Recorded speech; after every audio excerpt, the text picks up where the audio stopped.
Bonjour bien-aimés, c'est l'évangéliste Charité Kamouli depuis l'église La Puissance de la Parole. Je suis ravi de vous avoir ce soir en ligne. Je suis ravi de ce que le Seigneur va faire au travers de cette prédication que nous allons commencer maintenant. Parce que ça ne sera pas moi, je le crois bien, parce que ce message ne vient pas de moi, mais ça vient de Dieu. Et comme ça viendra de lui, je sais une chose. Toute parole qui vient de l'Éternel ne rentre jamais à l'Éternel sans avoir accompli la mission pour laquelle cette parole a été envoyée. Voilà pourquoi moi je crois que ce soir, une vie sera bénie par cette parole. Mais avant de commencer, nous allons abandonner ces moments entre les mains du Seigneur. Au nom de Jésus-Christ, prions le Seigneur. Dieu d'Abraham, Dieu d'Isaac, Dieu de Jacob, nous te rendons grâce et gloire parce que tu es bon, tu es agréable et parfait, Jésus. Merci Seigneur notre Dieu pour ces moments, Seigneur notre Dieu de gloire, pour ces moments de grâce, Seigneur notre Dieu, que nous allons passer dans ta présence. Dans ces moments, Seigneur notre Dieu, où tu vas faire de miracles, où tu vas toucher, où tu vas guérir, où tu vas bénir, où tu vas, Seigneur notre Dieu, révéler les grandes choses. Seigneur, laisse que ton Esprit Saint, Seigneur notre Dieu, Père miséricordieux, prépare nos cœurs à recevoir ta parole. Seigneur, et que ces messages, Seigneur, touchent les cœurs. Que les messages touchent, Seigneur notre Dieu, les âmes. Et que ces messages, Seigneur, renversent les forteresses de l'ennemi.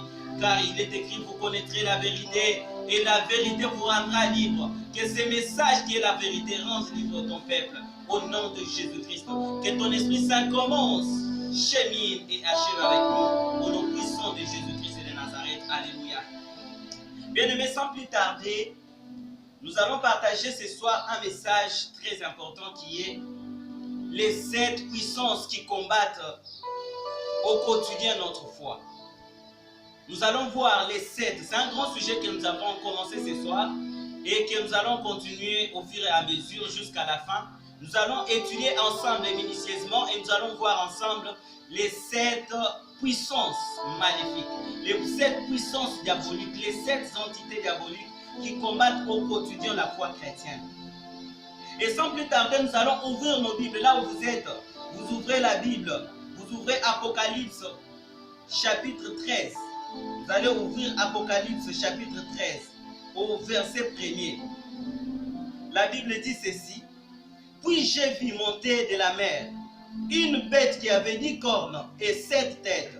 Et sur ces cornes 10 diadèmes. Et sur ces têtes, les noms des blasphèmes. Et sur ces têtes, les noms des blasphèmes. Bien-aimés, nous allons voir ces 7 puissances qui se sont opposées à Israël. Or, Israël était le type de l'Église. C'est cette puissance qui se sont opposées à Israël et qui continue encore à s'opposer aujourd'hui à l'Église. C'est cette puissance, c'est cet royaume des ténèbres qui sont le moyen par lequel l'Antéchrist œuvre pour essayer d'empêcher l'œuvre de Dieu et pour chercher à imposer le royaume des ténèbres à travers le monde. Tout d'abord, nous allons commencer par détailler la bête. La bête dont on parle ici, c'est l'Antéchrist. L'Antéchrist qui se manifeste par 7 têtes qui sont les 7 royaumes des ténèbres, qui sont les 7 collines et qui sont les 7 royaumes des ténèbres par lesquels les diables œuvrent. Et le diable a commencé à combattre l'Église. Il a commencé à combattre Israël par ces 7 têtes, qui sont les 7 royaumes par lesquels l'Antéchrist voulait imposer le royaume des ténèbres. Il a combattu d'abord Israël. Et aujourd'hui, il est en train de combattre aussi l'Église, le peuple de Dieu, par ces 7 royaumes qui continuent jusqu'aujourd'hui. Bien-aimé, il est écrit, vous connaîtrez la vérité et la vérité vous affranchira. Souvenez-vous qu'il est écrit dans la parole de Dieu, dans le livre de Daniel chapitre 12. Toi, Daniel, écris ces choses et scellées. C'est pour les temps de la fin. Lorsque les gens les diront, ils deviendront de plus en plus intelligents. L'intelligence du plus grand nombre s'accroîtra. Nous sommes au temps de la connaissance. Nous sommes au temps de la révélation. Nous sommes au temps de connaître la vérité afin que la vérité nous affranchisse. Et c'est quoi la bête? La bête, c'est l'esprit d'Antéchrist qui a commencé depuis longtemps. Nous allons voir dans la Bible que le Seigneur a pris Israël. Comment le Seigneur a tiré Israël? Israël sort d'une personne qu'on appelle Abraham. Abraham qui vivait dans le monde, mais que le Seigneur a appelé, que le Seigneur a tiré, qu'il a ordonné de quitter sa patrie, de quitter la maison de ses parents, pour aller où le Seigneur lui montrait, pour aller où à Canaan. Et Abraham a accepté, Abraham est sorti, Abraham est parti. Et d'Abraham, que le Seigneur avait sorti du monde, qu'il avait sorti d'Issa, qu'il avait sorti des Chaldéens, de la Haute-Mésopotamie, vers le pays où coule le lait et le miel. Le Seigneur est allé avec Abraham. Le Seigneur a fait l'alliance avec Abraham qu'on trouvera en Genèse chapitre 12 et en Genèse chapitre 17. Il a fait l'alliance avec Abraham. Il lui a promis de faire de lui un père de multitudes. Il a dit toutes les nations de la terre seront bénies par toi, Abraham. Et le Seigneur a sorti Israël. Il a fait l'alliance avec Abraham qu'il a confirmé par Isaac et par Jacob. Et par Jacob, nous avons vu les 12 tribus d'Israël qui sont sorties de Jacob et qui constituent aujourd'hui le peuple de Dieu. Mais le Seigneur, quand il a appelé le peuple de Dieu, il ne les a pas directement enlevés. Mais il a laissé le peuple de Dieu vivre avec les gens du monde.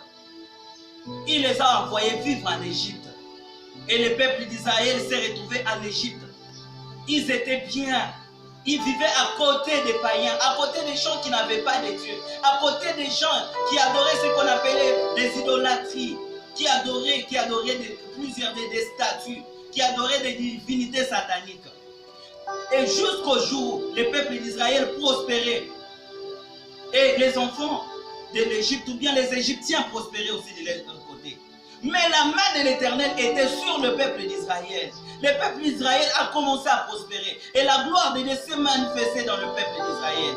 Jusqu'au jour où leur frère Joseph, qui les avait amenés à l'Égypte, par lequel le moyen par lequel le Seigneur a utilisé pour amener Israël en Égypte est décédé.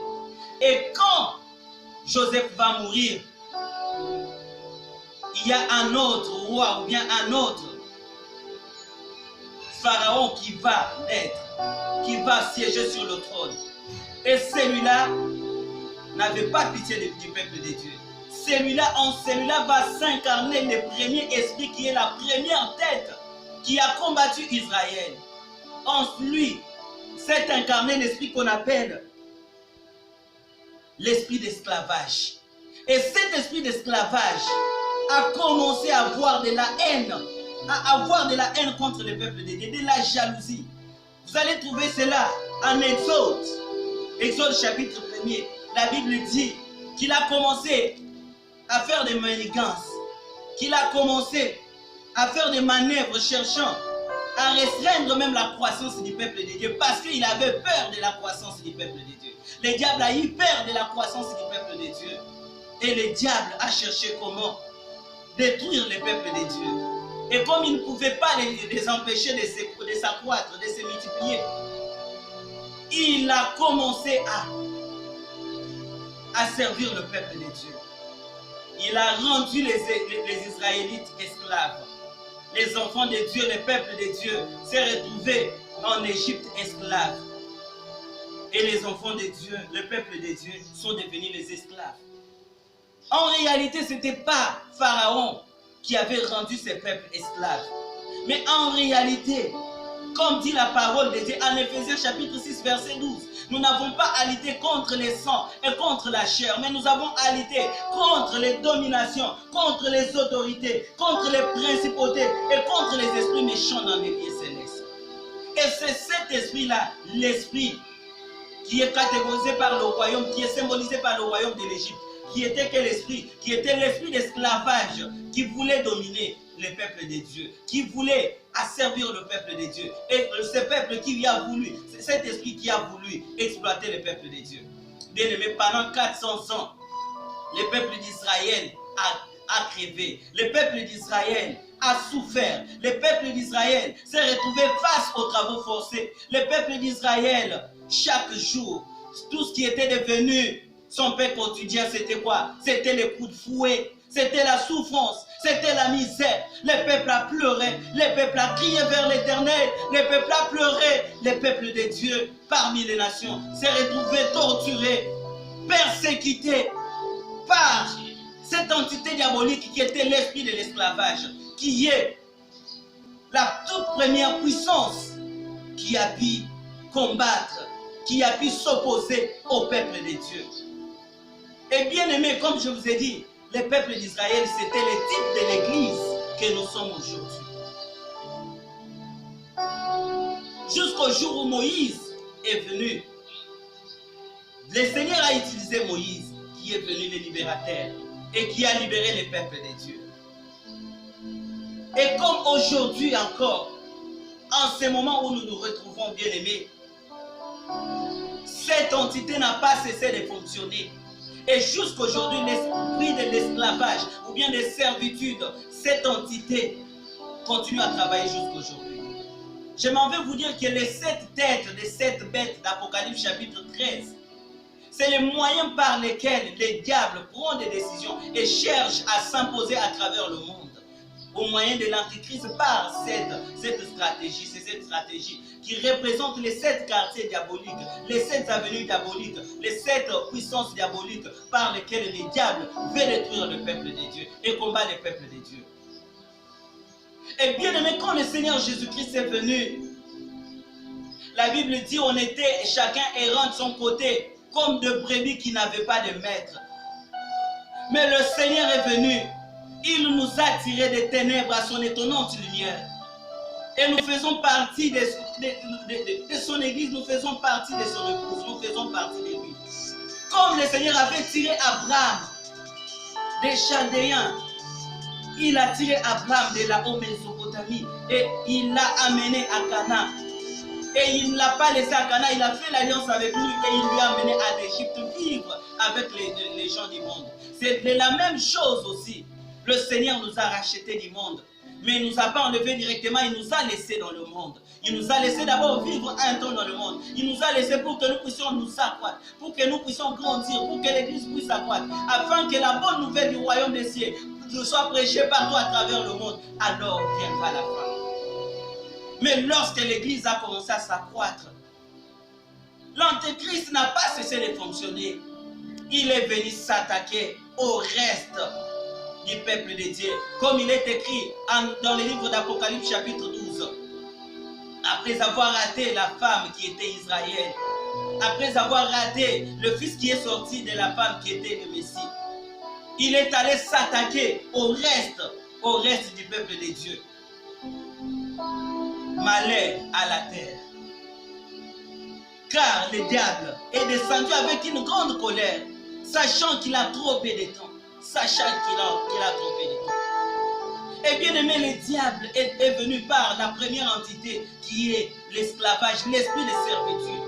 Aujourd'hui, beaucoup de gens, et voire même beaucoup de chrétiens se retrouvent dans cette servitude du diable. Les enfants de Dieu, il y a beaucoup d'enfants de Dieu aujourd'hui qui ne vivent pas cette liberté. Or, il est écrit, c'est pour la liberté que le Fils de l'homme nous a affranchis. Et il est écrit, celui que le Fils de l'homme libère devient réellement libre. Mais le diable travaille de plus en plus par cette première puissance, par cette tête qui est l'esprit de servitude. Il travaille de plus en plus pour assujettir les enfants de Dieu et les empêcher de jurer de ce que le Christ est mort sur la croix du Calvaire pour leur donner. Bien aimé, et cette servitude, il y en a qui se retrouvent dans une servitude partielle et il y en a qui se retrouvent dans une servitude totale. Et quel est le moyen par lequel cet esprit accède dans la vie des gens? N'oubliez pas qu'il est écrit en 1 Jean chapitre 3 verset 8. Tous ceux qui pêchent sont du diable, car les diables pêchent dès le commencement. Les diables, bien aimés, les diables ne peuvent pas toucher un enfant de Dieu qui a donné sa vie à Christ. Il n'a pas cette autorité, il n'a pas ce pouvoir. Mais il se sert simplement du péché. Mais ce sont les enfants de Dieu qui ouvrent la porte. Comprenez les risques que vous courez lorsque vous ouvrez la porte au diable. Et lorsque vous amenez une vie du péché, cela ouvre la grande porte au diable qui vient encore vous assujettir. Or, nous avons été sauvés pour la liberté. Et dès que cet esprit descend dans la vie des gens qui ouvrent la porte, voilà ce que le diable vient faire. La première des choses qu'il fait, il vient ôter la paix.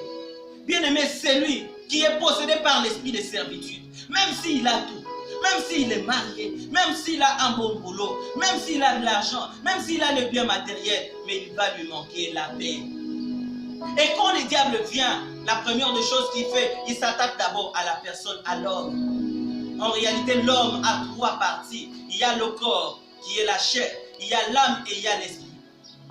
Les diables peuvent capturer toute la personne dans son ensemble, c'est-à-dire il capture le corps, il capture l'âme et il capture l'esprit. Et là, la condition de la personne se retrouve catastrophique. La personne n'a plus de paix. Il peut, bien aimé, tu te retrouves, toi qui me suis, tu n'as plus de paix. Tu fais semblant aux yeux des gens, comme si tu avais la paix. Mais au fond de toi, tu te rends compte qu'il y a un ça ne va pas au fond de toi. Quel est le domaine de ta vie que le diable a capturé, qui est aujourd'hui en servitude? Ça peut être ta santé. Tu as une maladie qui se termine jamais. Il y a une maladie dans ta famille appelée maladie héréditaire qui se termine jamais. Vous allez trouver dans notre famille, ils meurent tous d'une certaine maladie. Il y a toujours, après une certaine période, les gens meurent toujours d'une certaine manière. Pourquoi? Parce que leur domaine de la chair a été consacré au diable. Leur santé a été consacrée au diable. Vous allez voir certaines personnes qui ne sont plus maîtres de leur âme. Or, l'âme, c'est l'organe de la décision, c'est l'organe des sentiments. La personne qui est devenue comme la télévision, non, la télécommande est entre les mains du diable. La personne n'arrive plus à avoir la maîtrise de soi.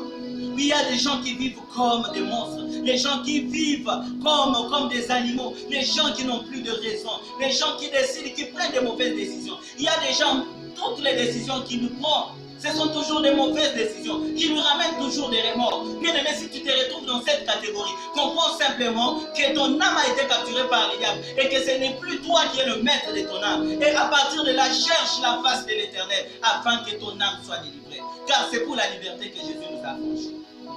Il y en a dont les esprits ont été déjà capturés. Or, l'esprit, c'est l'organe de la révélation. L'être humain a été créé pour être en contact avec son Dieu, afin qu'il soit révélé. Mais il y a ces gens qui ont même du mal à faire des rêves, qui ont même du mal à retenir les rêves. Les gens qui ont du mal à entrer en contact avec Dieu. Les gens qui ont du mal même à avoir des révélations, même quand ils lisent la Bible. Pourquoi? Parce que leurs esprits ont été capturés par les diables. Et si tu te rends compte que tu n'es plus le maître de ton esprit, entre toi et ton Dieu, il y a un problème. Tu n'arrives plus à entrer en contact avec le Saint-Esprit. Tu n'arrives plus à entrer en contact avec ton Dieu. Comprends que ton âme a été capturée par les diables. Et à partir de ces moments, bien-aimé, cherche la face de Dieu. À partir de ces moments, cherche la face de Dieu.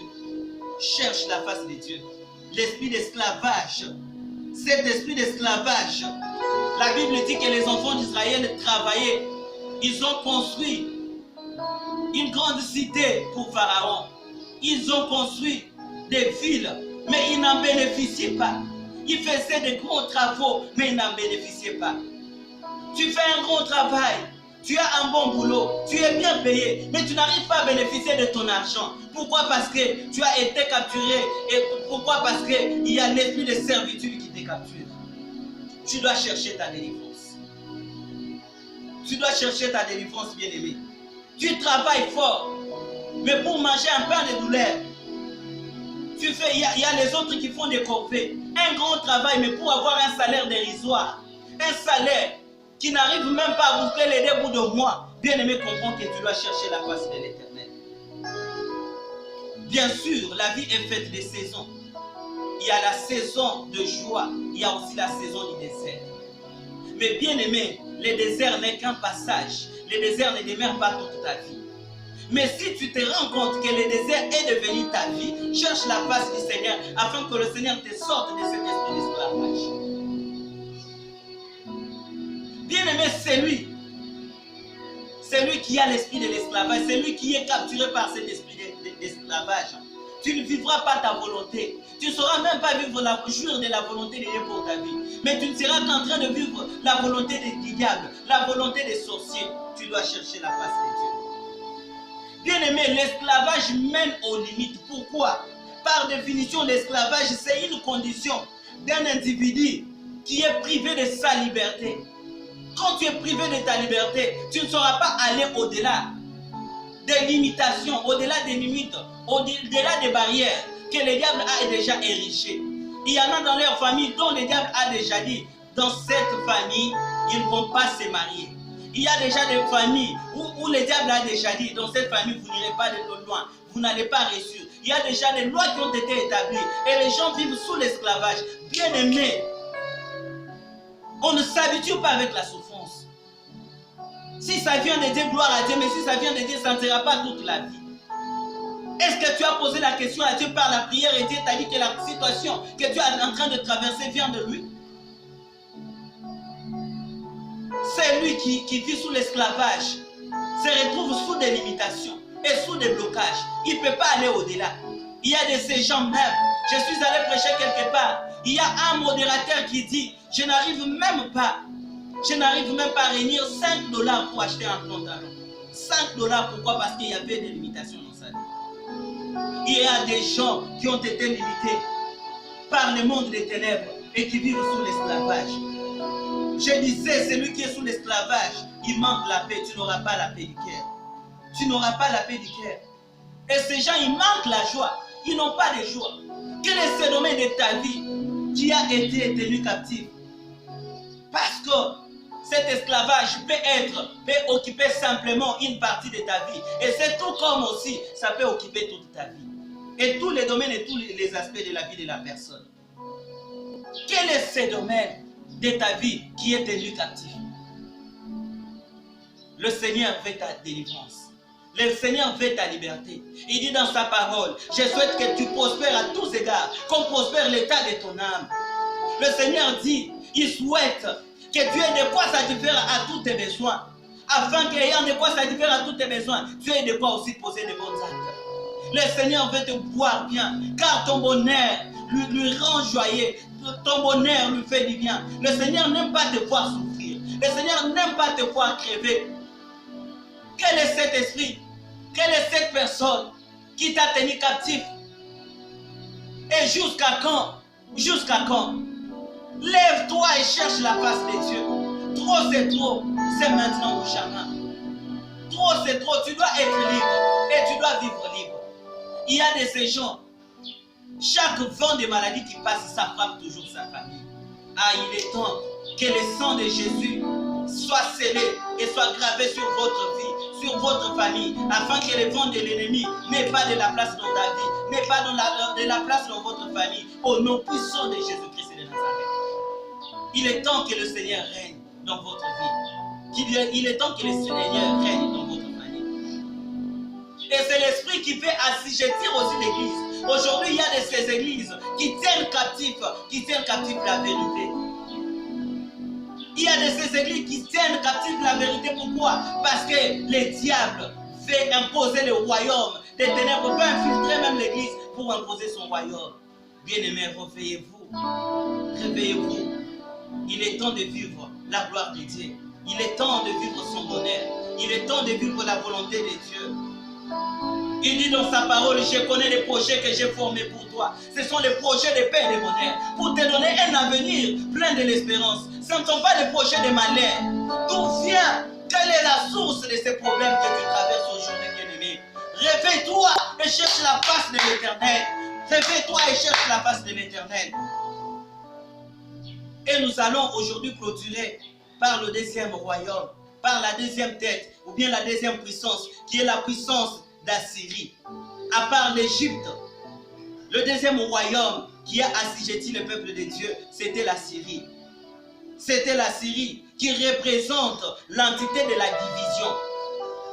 Bien-aimé, le diable veut détruire l'église pour détruire l'église, détruire le foyer, détruire la vie de la personne en amenant la division. Il sait que si l'église est unie, il sait que si le foyer est uni, il sait que si la personne a de bons effets avec son entourage, le diable ne saura pas entrer. Voilà pourquoi il amène la division, sachant que par la division, il pourra régner. Il a comme principe diviser, séparer pour bien régner. Aujourd'hui, il y a des gens qui ont commencé le ministère ensemble, mais qui ne sont plus ensemble aujourd'hui. À cause de quoi? À cause de la division. Et comment le diable fait pour amener la division? Il commence par amener l'attitude qui n'est pas de Dieu. L'attitude qui consiste à s'atteler sur des défauts au lieu de s'atteler sur des points forts de la personne. Vous verrez que vous viviez très bien avec la personne.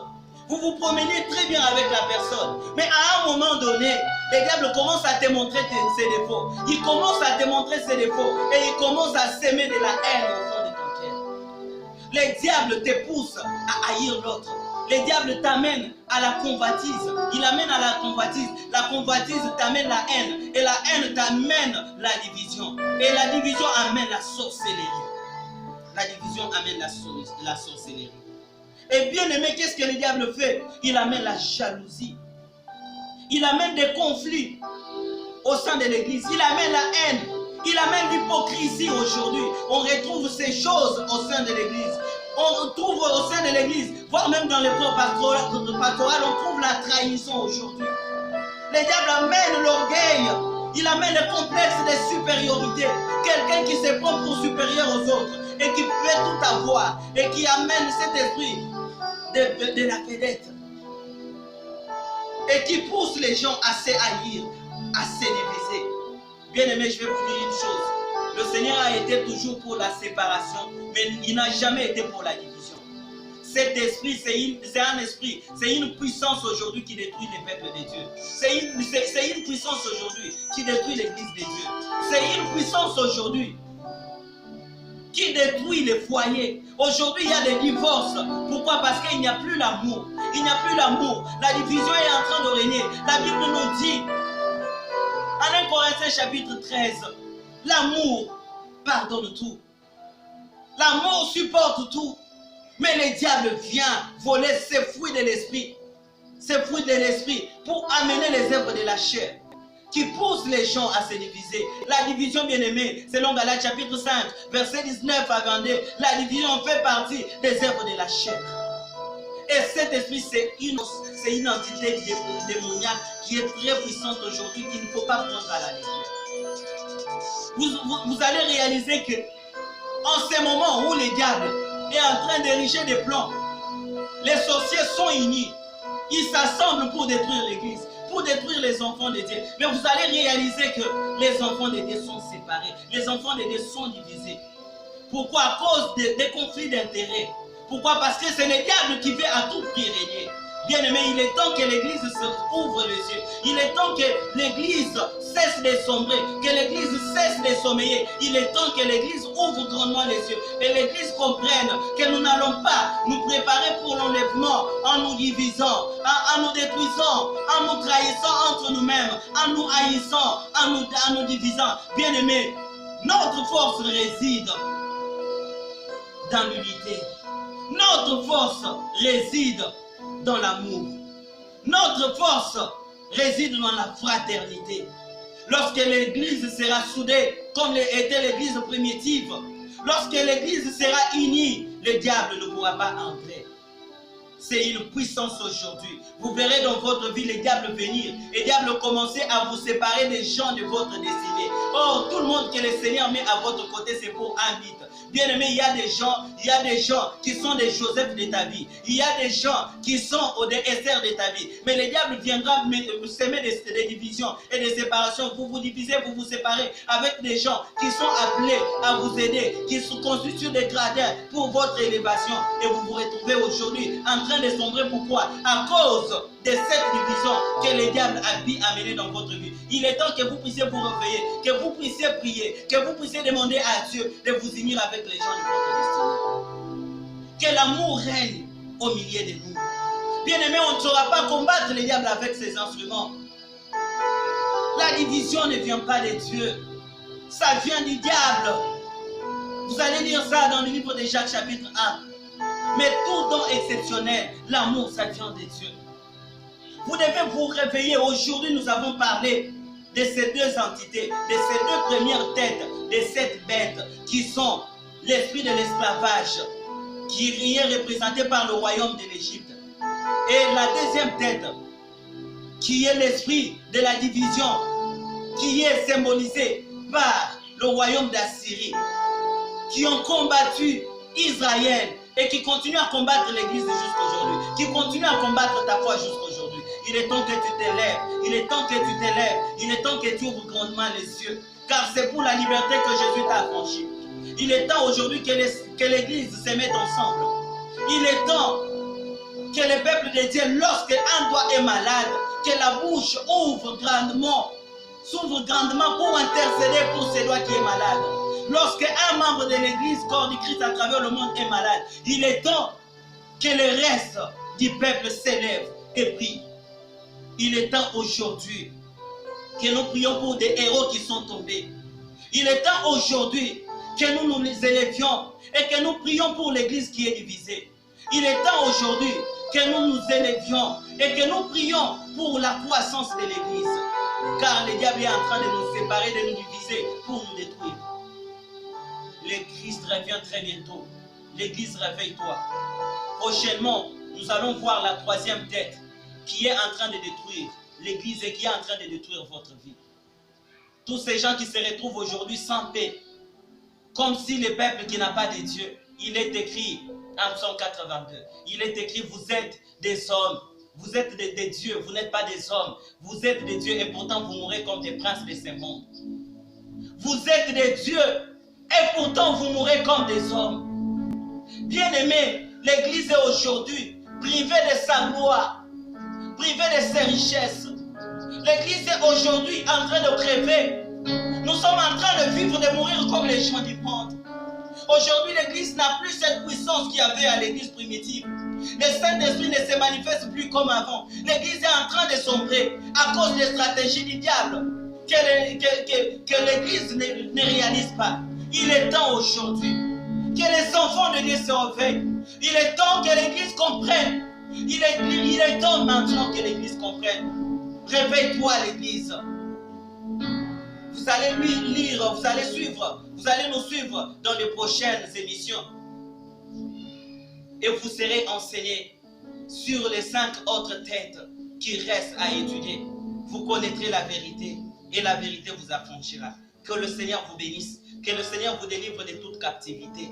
Que le Seigneur vous bénisse, que le Seigneur restaure l'Église, ramène l'unité là où la division a été en train de régner. Que le Seigneur restaure cette Église, ces ministères que l'ennemi est en train de détruire. Que le Seigneur restaure cette famille qui a été détruite. Que le Seigneur restaure ces foyers qui se retrouvent aujourd'hui. Papa à gauche, maman à droite, les enfants sur la rue. Que l'Église, que le Seigneur restaure cette famille aujourd'hui qui est en train de donner l'apparence d'être ensemble, mais en réalité, dans la maison, l'homme est à gauche, la femme à droite. Il n'y a plus l'harmonie.